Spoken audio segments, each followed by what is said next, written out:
at mapapansin ninyo nagpalit na siya ng design. So ayan, napakaganda at napakalupit ng mga design. So mamimili lang kayo kung ano ang gusto ninyo.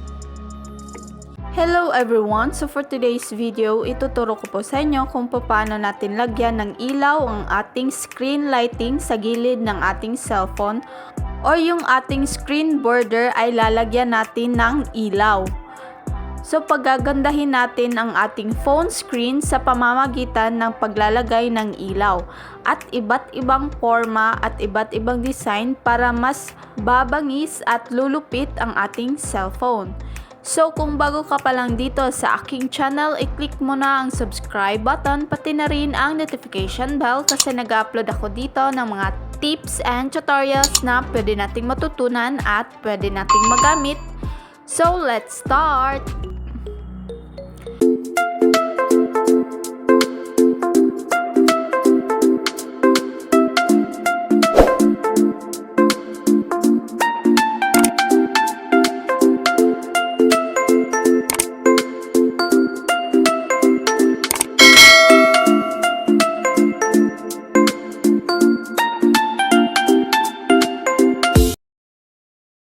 So, ang una nating gagawin ay pumunta tayo sa ating Play Store at hahanapin natin ang ating Play Store sa ating cellphone. Then, once maklik na ang ating Play Store, pumunta naman tayo sa search bar.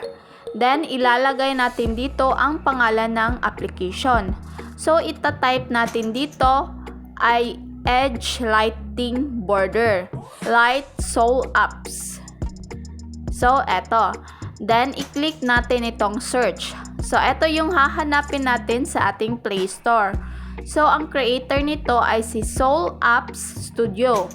So, makikita natin dito, meron na siyang 1 million plus downloads. Ibig sabihin nito ay legit ang application kasi madami ang nagda-download. At kung makikita ninyo dito sa reviews ay halos mga positive comments ang nakalagay dito. So, i-install muna natin itong application na ito. Then, once ma-download na natin, i-open lang natin ito. Then, take note, i-off muna natin ang ating mobile data o yung ating wifi para walang magdi-disturbo once ginagamit na natin ang application.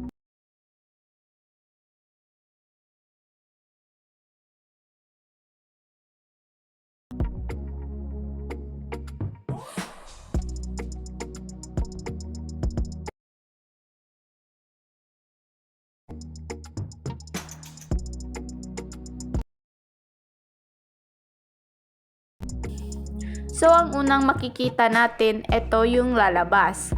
Nakalagay dito, Edge Lightning, at mapapansin ninyo na meron na agad ditong mga ilaw or mga design na nasa gilid.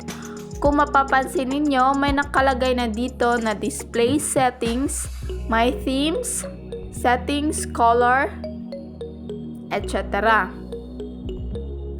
So, ituturo ko po sa inyo kung paano gamitin at kung paano magkaroon ng screen lightning sa phone natin. So, dito sa theme, may iba't ibang design. So, i-try natin tong i-click at mapapansin ninyo, nagpalit na siya ng design. So, ayan, napakaganda at napakalupit ng mga design. So, mamimili lang kayo kung ano ang gusto ninyo. So, after nyan, pumunta naman tayo dito sa border style. So, ayan, nangingibabaw talaga yung kulay na nasa gilid ng ating cellphone. Talagang gumaganda ang ating cellphone. Kahit simpleng cellphone lang, kapag meron ka nitong apps, talagang gaganda at lulupit ang ating cellphone.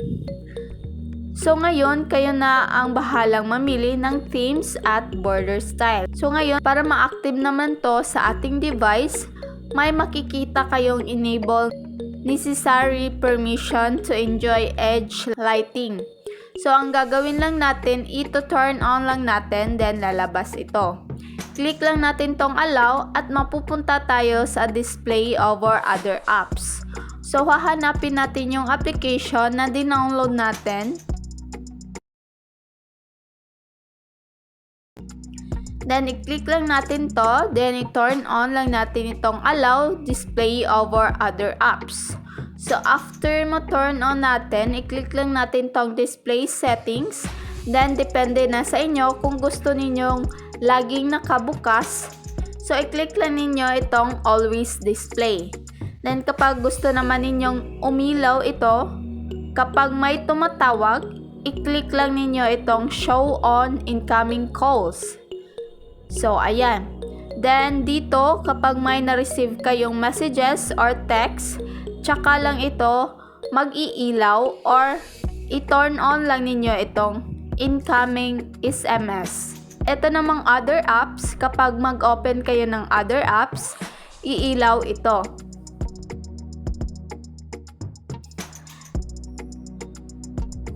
Tapos, meron din ditong show when music playing. Ilaw ito kapag nakikinig kayo ng music sa phone ninyo. Once i-turn on ninyo ito, nagpatugtog kayo ng music, automatic lalabas itong edge lightning. Then, meron din ditong show when charging. Once mag-charge kayo ng phone, tsaka lang ito lalabas at take note, hindi po ito malakas kumuha ng battery. Kasi nakadepende na po ito sa inyo kung kailan ninyo gustong lumabas itong edge lightning sa cellphone ninyo. So kapag gusto ninyong always display, i-on lang ninyo ito. Then once i-set lang natin, lalabas yung edge lightning sa kilid ng cellphone natin. Kahit mag-Facebook ka, nag-chat ka sa Messenger, or naglalaro, automatic makikita natin dito itong edge lightning sa gilid. So ayan, napakaganda ng application na ito. So yan lang po ang mga paraan kung paano natin lagyan ng ilaw ang ating screen lighting sa gilid ng ating cellphone or yung ating screen border. So dito na lang po nagtatapos ang ating video. Sana ay may natutunan kayo. So kung nagustuhan nyo ang aking video, please don't forget to like, share, comment, and subscribe for more tips and tutorials. Thank you for watching. God bless and bye-bye!